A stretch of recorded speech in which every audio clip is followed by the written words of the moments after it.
So it's 11:30 a.m. on Wednesday, and I'm parked right across the street from the Piccolo Motel.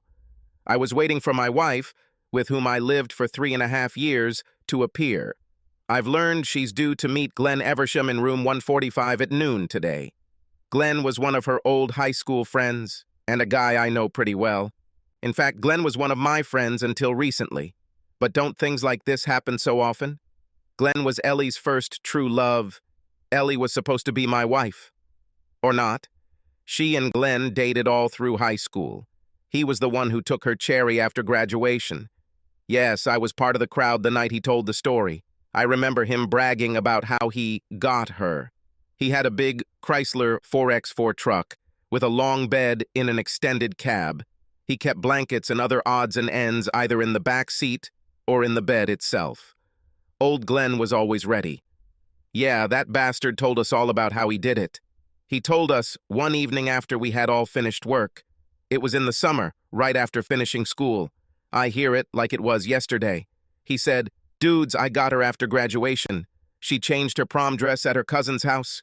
She was wearing a black Harley-Davidson t-shirt and a pair of incredibly short cut-off jeans. Yes, she was pretty. Long brown hair all in curls going down her back. Big green eyes, eyelashes that went on for miles, beautiful small breasts, and a tight ass. I told her we were going to Jed Nelson's after-prom party, but first I wanted to stop for a few minutes. I told her I wanted to tell her something. I kind of hinted that I was going to ask her to marry me. She was already all emotional, so it was easy to put a few granules of ecstasy tablets into the beer. Within minutes, she was ready to rock and roll. Of course, you guys know she was a virgin. God, she was so small. Almost no hair, just a tiny fluff. She was 18, but I expected something more. At first, she tried to stop me, but I continued to work on her, and she gave up. She started to like it. I could tell she liked it because she was crying and moaning. Then she sat on the blanket and cried. She didn't say anything. She just cried.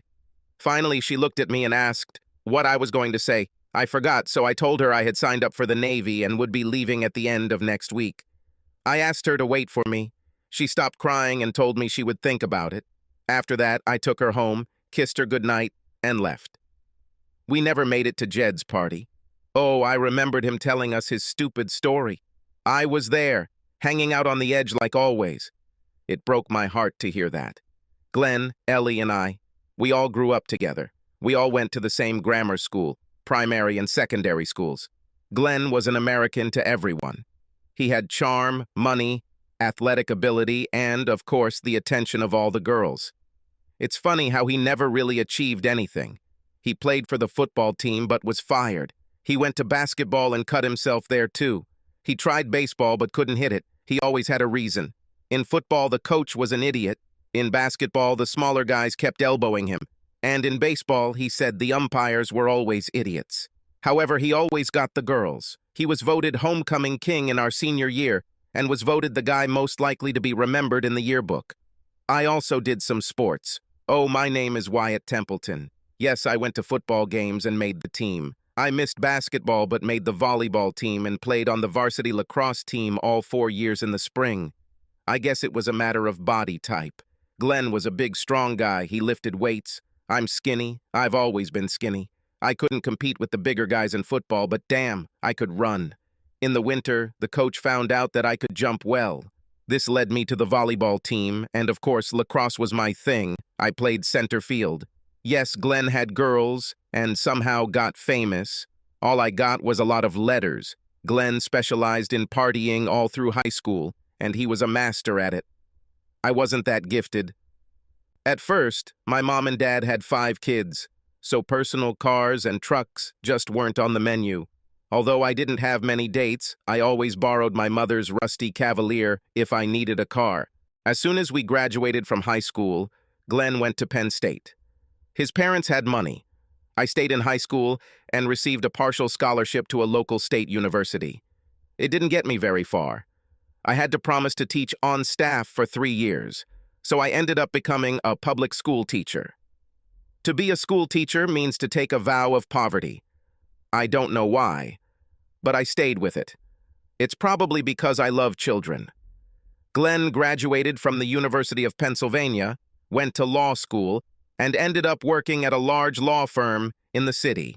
He says he's making a ton of money now. 5, maybe 10 times more than me. I look at my watch.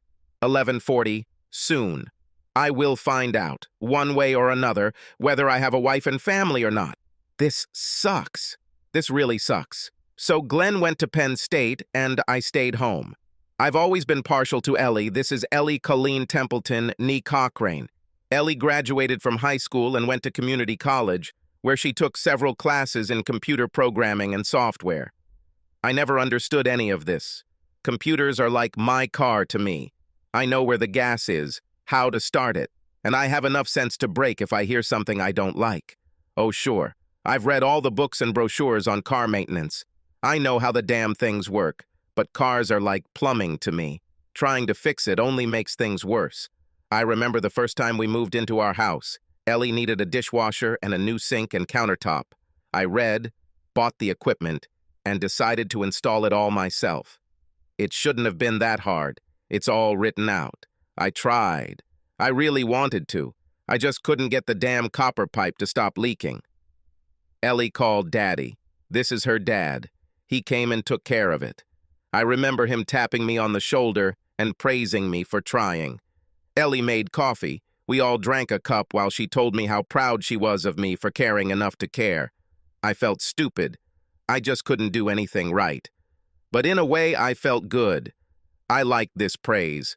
Glenn went to Penn State. He made a name for himself. He became president of his fraternity and a Nittany Lions fan. I also made a name for myself. After my freshman year, I was on the dean's list every semester. I did this and also worked part-time all year. Glenn came home every summer. He took his summer vacation and went to the beach where he surfed and had sex with every chick he saw. I tried to arrange a date with Ellie. It was the summer between our first and second years. She and I have always been friends. It seemed like we were chatting and hanging out as childhood friends. Honestly, I've always loved her. I kissed her once when we were in middle school. I remember how she blushed. I almost shit my pants. Imagine I had the nerve to kiss Ellie Cochrane. It was like climbing Mount Everest. She blushed, then kissed me back. But then she made me promise not to tell Glenn, and I felt sad. I almost went and did something stupid. Just before she made me promise, I almost told her I loved her. What a fool I was. How about my big date with Ellie? She finally agreed to go on a date with me. Okay. I finally got the courage to ask her out. She said yes. There was one really fancy seafood restaurant just outside of town. It was called Sailor's Harvest. I thought I'd take her somewhere special to eat and then we'd go back to town to see the play.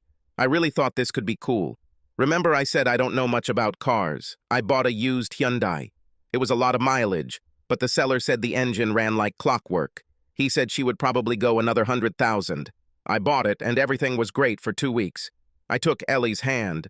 God, she looked amazing. She was wearing a pale blue mini dress, nude nylon stockings, and high heels. Ellie is 5'6" in. I'm 5 feet 11 inches tall. Glenn is 6 feet 4 inches tall. The heels made her a little taller than me. I felt a little awkward, but then I always felt awkward around Ellie. Look, I could go on and on about a lot of things, but with Ellie around, I could never finish a sentence. Eventually, I looked into those big green eyes and just froze. She smiled at me, and I withered away. I went to her door and talked to her mom and dad while Ellie got ready. I walked her to the car, helped her get in, and we drove off. I think about 2/3 of the way to the restaurant, my new used Hyundai expired. It just stopped. I pulled back the hood, got out, looked under it, and froze there. I had no idea what was going on. Ellie got out and also looked under it. Ellie smiled at me. Broken, hey. I had a reservation at a restaurant. I had 2 $60 tickets to see Cats, and then my car died. I looked back at her. Yes, I think so. She reached into her purse, took out her cell phone, and called Daddy. He got there in about half an hour. He tied an old tire to the front of his car and pushed us back towards their house. I sat in my car all alone and drove while he pushed. Ellie rode in her daddy's car while he pushed. I felt like a piece of crap sandwiched between 2 slices of bread. We went back to Ellie's and had a barbecue with her mom, dad, and little brother. Then we watched an old film on TV. She told me later, as we watched Robert Redford kiss Jane Fonda, that she had already seen a performance of Cats. Glenn took her to New York where they saw it on Broadway. This was my big date with Ellie. I looked at my watch again, 11:45. I was wondering what I was doing. I guess I always knew that sooner or later Glenn would come and claim his prize. I just thought maybe Ellie put Glenn in her rearview mirror. I guess I just didn't understand. I guess I should have known better. I remember when Ellie and I got married. I remember how I persuaded her to agree to become my wife. After that first date didn't work out, she agreed to try again. It was a little later in the summer and all the city carnivals had already started. God, I remember how a year before, Ellie won a beauty contest in our city. This was in our senior year. She was crowned queen of the city on the second night of the carnival. I remember it was raining. Glenn was supposed to be there, but for some reason, he stayed on the beach. I was her escort. Oh, I know I only got this job by default. She really wanted Glenn. She never said it, but I knew. The guy knows these things. As I said, it was raining. It wasn't just rain, it was a heavy downpour, and everything was wet. Ellie brought regular clothes with her, but for the parade and coronation, she bought a special outfit, a very beautiful white mini dress. Well, the sky has opened. In a matter of minutes, Ellie was soaked through. Her beautiful mini dress was made of this fine linen or cotton or something like that. She was wet. Everyone could see right through her, and she was on this platform. I played dumb. I ran off the platform, grabbed the old man's cloak.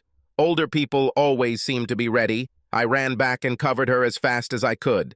To my chagrin, the wooden platform was painted with some sort of glossy enamel, and the rain made it slippery as hell. I threw the raincoat over Ellie and then fell straight off the platform into the wet grass below. Damn. I don't know what hurts more, my body or my pride. I just sat on the wet grass and watched. I was too embarrassed to go back upstairs. Ellie sat on her throne and accepted the crown and scepter. She never looked at me, but she had a big smile on her face. All I can say is how graceful and beautiful she looked, but I felt like she was laughing at me too. When the rain stopped, we walked around the area. Her dress dried out, and no one could see through it anymore. Of course, my brown Levi's were stained with grass, and my short t-shirt was covered in dirt. She looked like what she really was, a city princess. I looked like what I really was, the town idiot. We went back and forth to where the games were taking place. We went to where they sold beef and French fries. I bought her a cutlet with meat. I bought her a funnel cake and some ice cream. Later, I took her home. She thanked me and kissed me on the cheek. It was probably some kind of date. We dated a little more after my fiasco with the car. Nothing special, just movies, a picnic, a trip to the park to swim, and some hot dogs. I thought that summer was special. Towards the end of that summer, Glenn showed up for about a week. He took Ellie somewhere every evening. For her, I ceased to exist. Glenn Eversham. I hate this son of a bitch. My watch showed 11:50. Now it won't take much time. How did I get Ellie to agree to marry me? This is just a miracle. I know everyone has heard of solo dogs, about dogs that become attached to one person and remain faithful to that person their entire lives. I guess I'm something of a loner man. Sure, I dated other girls, but I always ended up comparing them to Ellie, and Ellie always won. All people dream. Most people have two types of waking dreams. They are either a victorious hero or a suffering hero. It didn't matter to me whether to win or suffer. The heroine was always the same. She was Ellie, and she was always perfect. How did I get her to agree to marry me?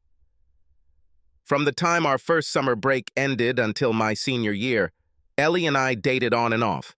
I never had a lot of money, so almost all of our dates were about things that were affordable. We did things like demolition derbies, tractor pulls, carnivals, apple festivals, minor league baseball games, the state fair, horse shows. Ellie has always been a big fan of horse riding. I also love riding, but for her, it's more like a religion than just a casual pastime. Ellie always had her own horse. I could never afford it. Although Glenn had a horse. Oh yeah, I took her to church every chance I got. Sure, it's a cheap date, but I have to show her that I have character. We are both Methodists. They say, and I believe them, that all Methodists love is to sing and eat. I know one thing. Ellie has a beautiful voice. Now that we're married, she's in the church choir. She looks angelic as she dons her choir robe. God, this can't happen to me. I asked Ellie to marry me. It was the fall of my senior year. Ellie had already finished school and was working for a local software company. She traveled around the area repairing damaged computers. She started writing her own programs and even started inventing her own games. Don't ask me to explain any of this. I have already explained my position on technology. Glenn was in his senior year at the University of Pennsylvania. He was a constant thorn in my side throughout college. He would be away almost all the time. Then he would come home, ask Ellie out on a date, and she would go out with him. I felt like I was always second. Glenn didn't come home alone for Thanksgiving. Her name was Marcia Ashcroft, and she was a rare treat. Long blonde hair, delicious-looking breasts, amazing ass, brown eyes. She was great. Glenn brought Marcia home to meet his parents and all his friends. He told everyone that this was the girl he was going to marry. They've already chosen a date, immediately after its release. That's it. We congratulated the happy couple. Ellie kissed Glenn and Marcia in congratulations, and so did I. Well, I shook Glenn's hand. Once Glenn and Marcia were gone, I got to work. I finally believed that Glenn Eversham was gone. Now it was my time. To be honest, there were other guys, but I was pretty sure that after Glenn, I was Ellie's number one. I went to the mall, bought a ring, and planned my pitch. I thought I'd do it at her house. Her parents had a large modern house with a beautiful club basement. I thought I'd take her downstairs where I'd ask her the question. Her brother was in high school, so I figured he wouldn't be home. It was Friday evening. I called Ellie and convinced her to come downstairs where we could play video games. It was always an easy sell since she usually won. We went downstairs. His parents and brother were upstairs. We went back to the playroom and sat on the couch. The big TV was right in front of us. I got down on one knee and pulled out the ring box. I opened the tiny box and took out the ring. I said, "Ellie." She interrupted me. "Oh, no, you don't." I was a little taken aback. I thought she was going to tell me off. I said, "Well, Ellie pulled me onto the couch and said, "Kiss me, dumbass." So I kissed her. While I was kissing her, she began to unbutton my shirt.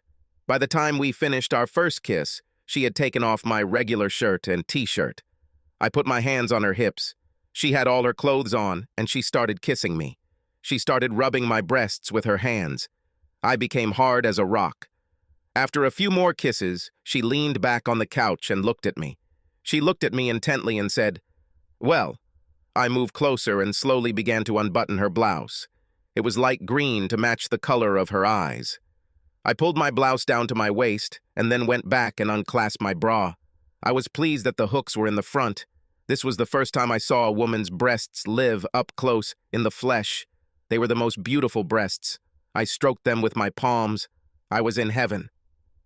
Just then, her brother began to walk down the stairs. He went down about 3 steps, and Ellie shouted very loudly, "Vernon, come back upstairs." Her brother's name was Vernon. Then I heard her father shout even louder, "Vernon, come back here." Ellie pulled me towards her, unbuckled my belt, and unbuckled my jeans in a matter of seconds. We were sitting completely naked, on the couch in the playroom in her parents' basement, and her mom, dad, and brother were upstairs. I heard their conversation as clear as day. That night, I became a man.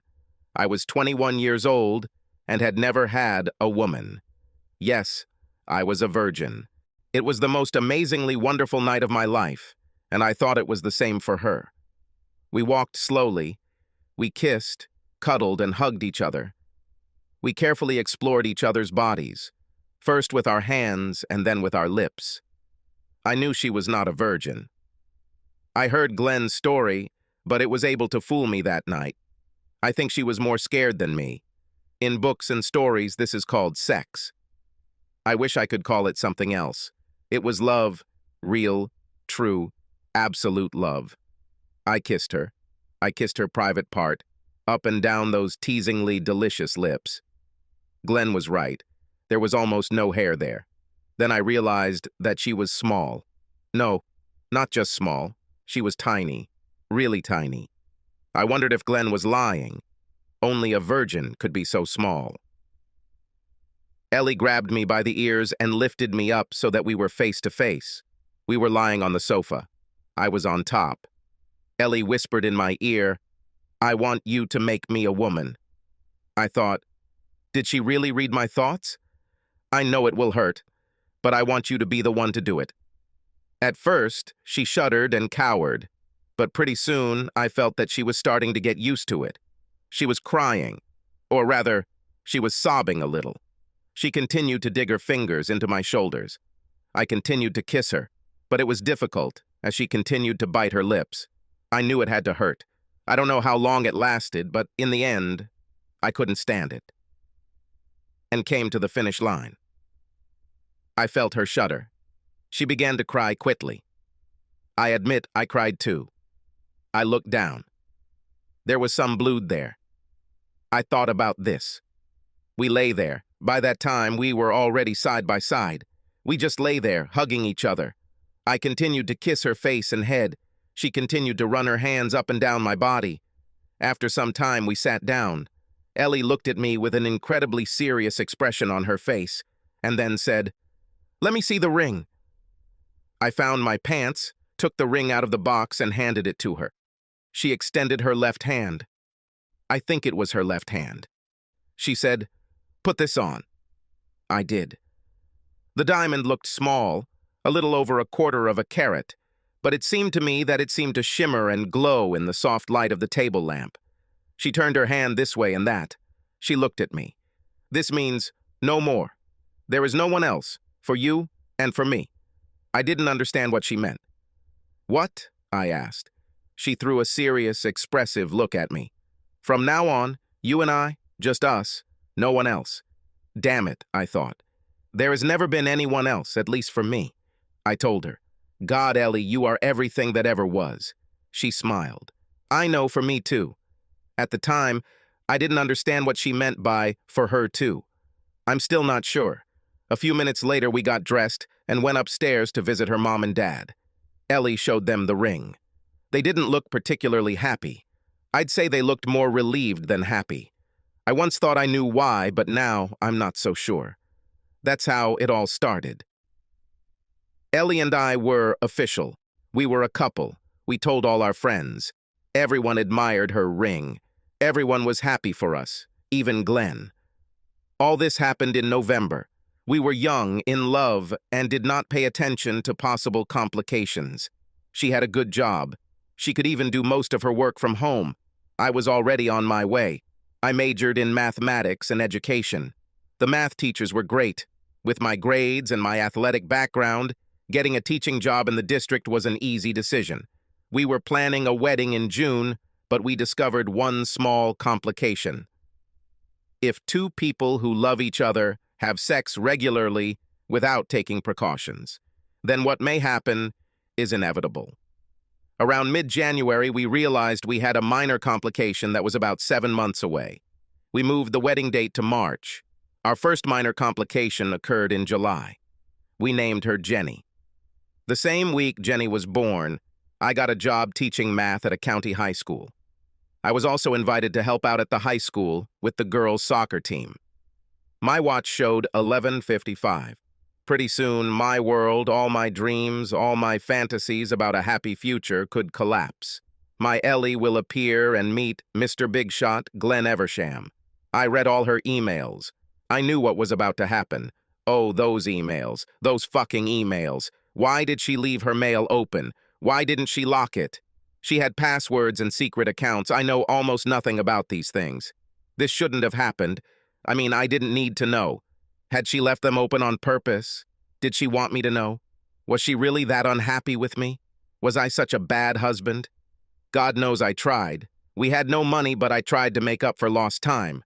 I gave her all my attention. I told her every day how much I loved her. I tried to give her everything that money can't buy. Was it sex? I don't think I'm a bad lover, but I really don't have anything to compare it to.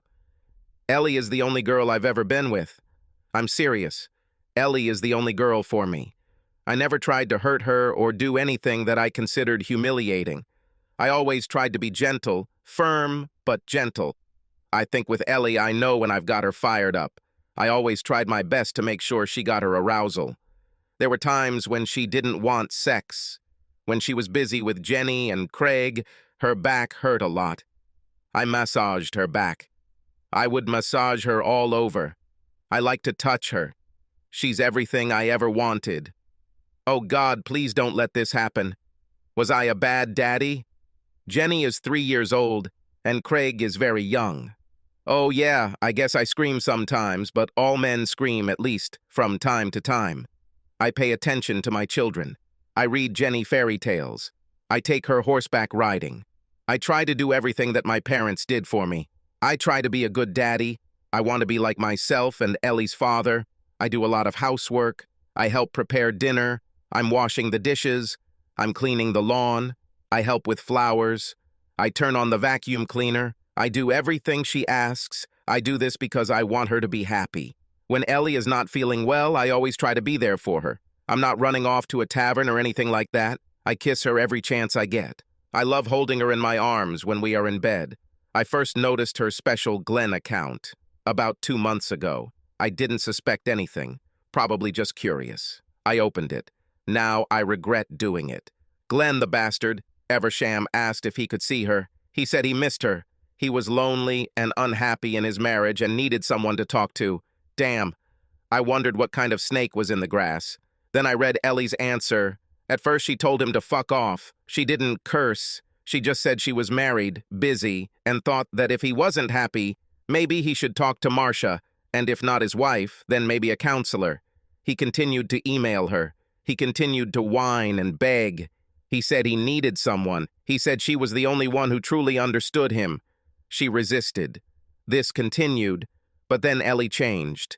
Ellie started talking about how she remembered when they were in high school and how much fun they had before he got engaged to Marcia. She began to remember what they did without me.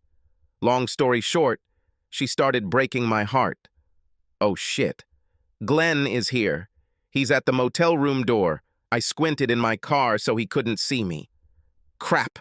What am I worried about? I'm across the street in the parking lot. I watched him. He continued to look around. I watched as he entered room 145. He opened the door again. Wait! He took out his cell phone. He dialed the number and started talking to someone. I bet it's Ellie. I bet he tells her he's there. Oh shit. My life is turning to shit right before my eyes. Oh please, Ellie, don't show up. God, why the fuck am I so worried? I read her emails. I know how much she craves this. She has already committed adultery, if not in reality, then at least in her heart. If she doesn't break her vows today, she will do it another time. It's heartbreaking.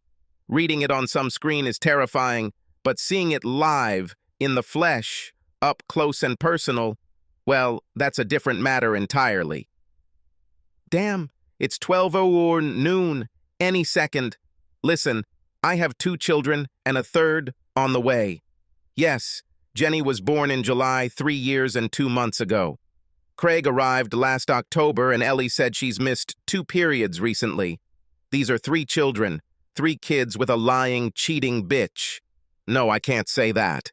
Ellie would never, but here he is. He's over there. It's all because of these letters, these damn letters. I wish I had never read them. I'll give her credit. At first she fought him off, then her voice became interested, and then she started talking about his wife, Marcia. Ellie kept pestering him about his wife. She said neat things like, "What about your wife? Why do you want to do this to her? Wouldn't it be better to talk to your wife? Marcia loves you. I know you should talk to her. Glenn, you need to say something to your wife." He always had an answer. He said that she didn't understand him. He said he never loved her the way he loved Ellie. He said he thought Marcia was cheating on him. I have to give Ellie credit. She fought for Marcia. She couldn't have done it better even if it were Marcia herself. In the end, it didn't matter. Last week, Ellie gave up. She agreed to meet him, and here we are, where we are. My marriage, my life, and very likely Glenn and Marcia's marriage will end soon. Look, I wasn't messing around. I talked about this with my father. He agrees with me. He, like me, believes that when a man and woman agree to get married, they give themselves to each other. My heart, my soul, my life's treasure, and my body are no longer mine. They belong to Ellie. Ellie must understand that I don't want to enslave her, but she has made the same commitment to me. What she said, there is no more, there is no one else. Her heart, soul, and body belong to me just as mine belong to her. She can't do my honey justice. She can't make a fool of me, a cuckold. I won't stand for this. I will pay her alimony and child support for the rest of my life. I will live in poverty, but I will not be betrayed. I look at the clock. It's 12:15 now. Glenn was at the door 3 times. Ellie is late. I'm interested. I think he's interested too. I'm praying maybe she won't show up. If she doesn't show up, I'll deal with her. I'll ask her about the emails. I'll try to make her see, make her understand. We can get advice. God, I love her so much. I'd rather die than live without her.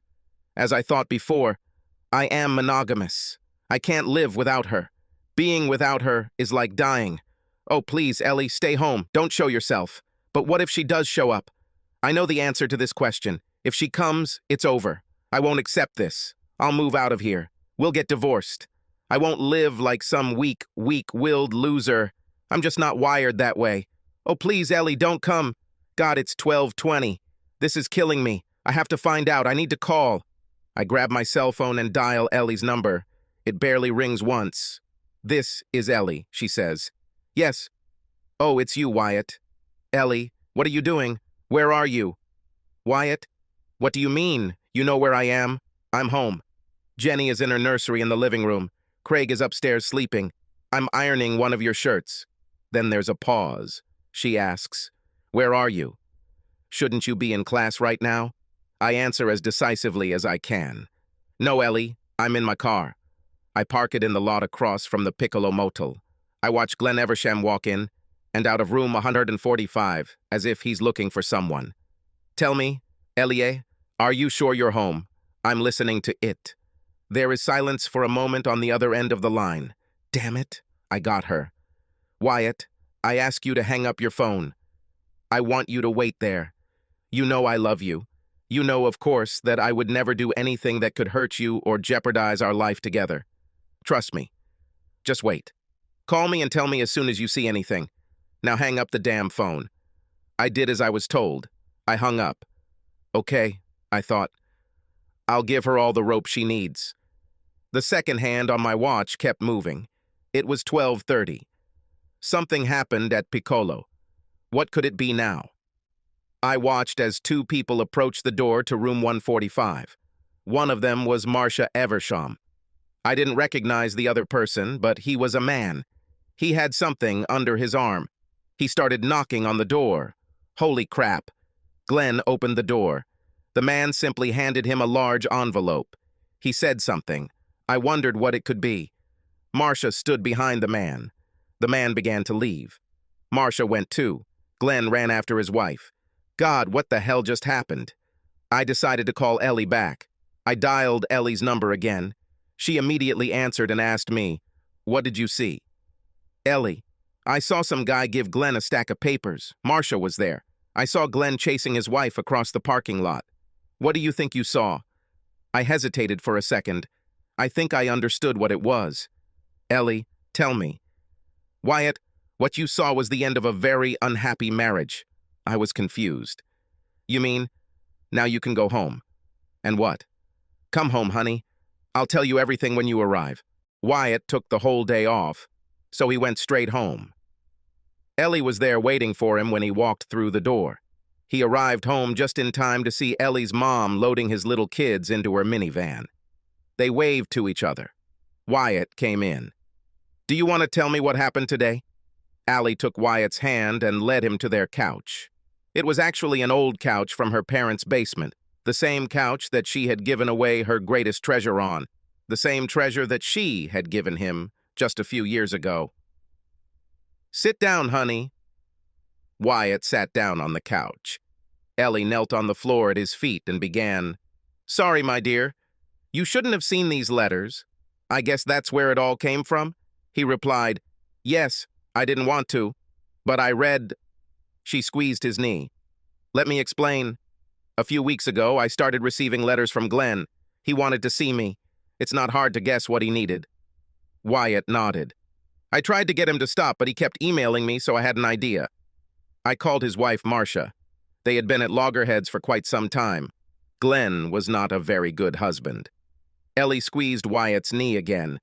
He's not like you, honey. Wyatt leaned a little closer to his wife. She gently pushed him away. Marcia wants children. Glenn doesn't. Marcia needs a man she can rely on, not a roaming cat. She and I developed a plan.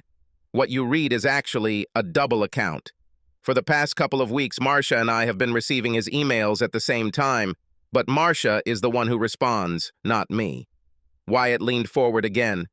So, let me finish this, honey. Marcia and I arranged everything. Oh, Marcia doesn't want to ruin him. Why should she do this? His income is her guarantee. But she really wants to leave. She wants to find someone she can trust and love. We already talked about this. She wants someone like you. What you saw today was Marcia's exit visa. I'm sorry I never thought to tell you. It just never occurred to me that you would consider it so important. What can you even think? Oh, my dear, you and I, we are a team. God, I'm already diligently making our third child. Wyatt was angry and upset. He was embarrassed and torn inside. Ellie, all my life I've felt like number two when it came to you. All those years in high school and then college, it seemed like Glenn was first in your heart. I've always been second fiddle. I was so scared. I thought I finally lost you to him. Ellie stood up and began to unbutton her husband's shirt. Wyatt, you are a stupid, wonderful man. Remember when we were in high school? Wyatt nodded, brushing away a tear. You remember all those stupid football games, those stupid lacrosse games? Wyatt, I hate football. I hate lacrosse. Lacrosse is boring, but soccer is absolutely boring. Do you really think I was there for every game for 4 years because I loved it? I was there to see you. I remember when you looked up and saw me. Haven't I always looked at you? Wyatt blinked back another tear and nodded. Yes, I think so. Ellie continued. I remember our first real date. You arranged everything so perfectly. A good restaurant, tickets to see cats. Everything seemed right, and then your car died. I felt so sorry for you. I just wanted to squeeze you in my arms. You looked so helpless. My father was proud of you because you allowed him to help you. He knew then what I felt. I thought... Ellie stroked her husband's cheek. You thought wrong, Wyatt. I've always loved you. You have always been first in my heart. Do you remember all the carnivals? Do you remember how I was chosen as the queen of our city? You were so heroic, but so clumsy. You gave me a cloak, but then you fell right off the platform. You were great. Maybe stupid, but wonderful. Every girl in town wanted to be with you, but I had you. They didn't have you. But what about you and Glenn on prom night? Ellie took off both his shirts and unbuttoned his trousers. Did you believe this, braggart? You know very well when I gave up my cherry. You were there the night it happened. Damn, Wyatt. It was on this very couch. Wyatt, it was always you. Only you. No one else. Wyatt moved to make it easier for her to take off his pants. Your parents, that evening, for what reason? She pulled down his pants. Wyatt, do you remember the evening when you gave me this ring? She raised her left hand. He nodded. Do you remember the expressions on my parents' faces? Yes, I remember. Wyatt, they were happy. It was the happiness and relief you saw. We've all been waiting for you for 3 years. Ever since you went to college, Mom, Dad, and I have been talking about this. For a while, it seemed like I would have to ask you myself, but you finally did it yourself. So then, when your brother started coming down, honey, they knew. My brother didn't know, but they quickly stopped him. Wyatt, I love you. I've always loved you. I loved you in elementary school, in middle school, all through high school. Then when you went to college, but damn, Wyatt, you were so slow, he asked. So what will happen now? She smiled and said, we'll go upstairs and make love. Then we get up, get dressed, and go to my mom and dad. We ate some chili. Why then, after that, then we live happily ever after. And so it was. Subscribe to our channel so that your second chaff doesn't cheat on you, and go ahead and listen to the next story, because this story is nothing compared to the next one. If you're under 18, don't even think about listening to the next one.